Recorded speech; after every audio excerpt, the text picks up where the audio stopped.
ಅಯೋಧ್ಯೆಯ ರಾಮ ಮಂದಿರ ಬಣ್ಣ ಬಣ್ಣದ ದೀಪಗಳಿಂದ ಜಗಮಗ ಅಂತ ಇದ್ದು ಎಲ್ಲರ ಮನಸೂರೆಗೊಂಡದ್ದು ನಮ್ಮ ಕರಾವಳಿ ಮೂಲದ ರಾಜೇಶ್ ಶೆಟ್ಟಿ ಅವರಿಂದ. ಅವರ ಒಂದು ಕೈಚಳಕ, ಅವರ ಇಡೀ ತಂಡದ ಒಂದು ಕೈಚಳಕ ನಮ್ಮನ್ನೆಲ್ಲ ಗಮನ ಸೆಳೆಯುವಂತೆ ಮಾಡಿತ್ತು. ಅವರನ್ನ ನಾನು ವೇದಿಕೆ ಮೇಲೆ ಬರಮಾಡ್ಕೊಳ್ತಾ ಇದ್ದೀನಿ. ಶ್ರೀ ರಾಜೇಶ್ ಶೆಟ್ಟಿ.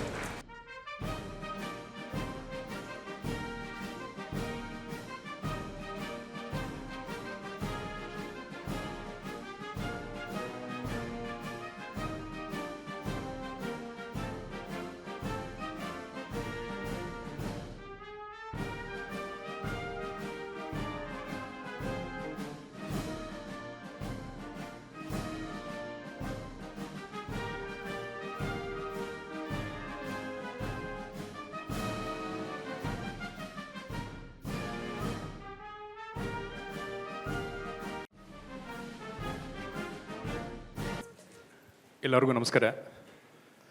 ನಾನು ನಂಬಿ ಬಂದಿರುವ ಕಟೀಲು ಶ್ರೀ ದುರ್ಗಾ ಪರಮೇಶ್ವರಿ ಮಂತ್ರಾಲಯ ಪ್ರಭುಗಳಿಗೆ ಈ ಎಲ್ಲ ಸನ್ಮಾನ ಗೌರವ ಪಾದಗಳಿಗೆ ಅರ್ಪಣೆ ಮಾಡ್ತೀನಿ. ಪ್ರಾಯಶಃ 98ನೇ ಇಸ್ವಿಯಲ್ಲಿ ಪ್ರಾರಂಭ ಮಾಡಿದ company Shankar electrical services India private limited 5 ಸ್ಟಾಫಿಂದ ಶುರುವಾಗಿದ್ದು ಇವತ್ತಿಗೆ 4500 ಕುಟುಂಬ. ಅಂದರೆ ಅದು ಇದೆಲ್ಲ ದೇವರ ಇಚ್ಛೆ ಅಂದ್ಬಿಟ್ಟು ನಾನು ಭಾವಿಸ್ತೀನಿ. ಏನಕ್ಕೆ ಹೋದ ವರ್ಷ 2023 ರಜತ ಸಂಭ್ರಮ ಆಚರಣೆ ಮಾಡುವಾಗ ಭಗವಂತ ಕೊಟ್ಟಿದ್ದು ಇದು ಅತಿ ದೊಡ್ಡ ಉಡುಗೊರೆ ಅಂದ್ಬಿಟ್ಟು ಭಾವಿಸ್ತೀನಿ. ದೇವರು ಎಂಬುದು ಕಣ್ಣಿಗೆ ಕಾಣದ ಒಂದು ಅದ್ಭುತ ಶಕ್ತಿ. ಅದು ಇರೋ ಕಡೆ ಹೋಗೋಕ್ಕೂ ಸಾಧ್ಯ ಇಲ್ಲ. ಮನುಷ್ಯ ಹೋಗೋ ರೀತಿ ಅದು ತುಂಬ ಕಷ್ಟದ.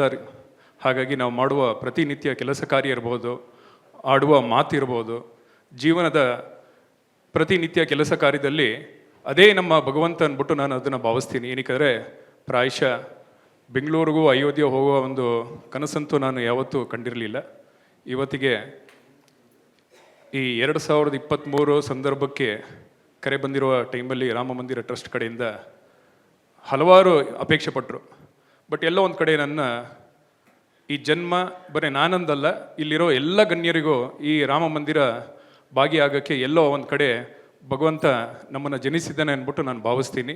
ಹಾಗಾಗಿ ಇವತ್ತಿನ ಕಾರ್ಯಕ್ರಮಕ್ಕೆ 12ನೇ ವರ್ಷದ ಪಬ್ಲಿಕ್ ಟಿವಿಯ ಆ್ಯನಿವರ್ಸರಿ ಅಂದರೆ ವಾರ್ಷಿಕೋತ್ಸವದಕ್ಕೆ ರಂಗನಾಥ್ ಸರ್ ಇರ್ಬೋದು, ಹಾಗೆ ಅರುಣ್ ಅವರು ಇರ್ಬೋದು, ಹಾಗೆ ಎಲ್ಲ ವರ್ಗದವರಿಗೆ ನಿಮಗೆ ಅಭಿನಂದನೆ ಹೇಳುತ್ತಾ ಕೊಟ್ಟಿರೋ ಅವಕಾಶ ಮುಕ್ತಾಯ ಮಾಡ್ತೀನಿ. ನನ್ನ ಮಾತಿಗೆ ವಂದನೆ ಹೇಳ್ತೀನಿ. ನಮಸ್ಕಾರ.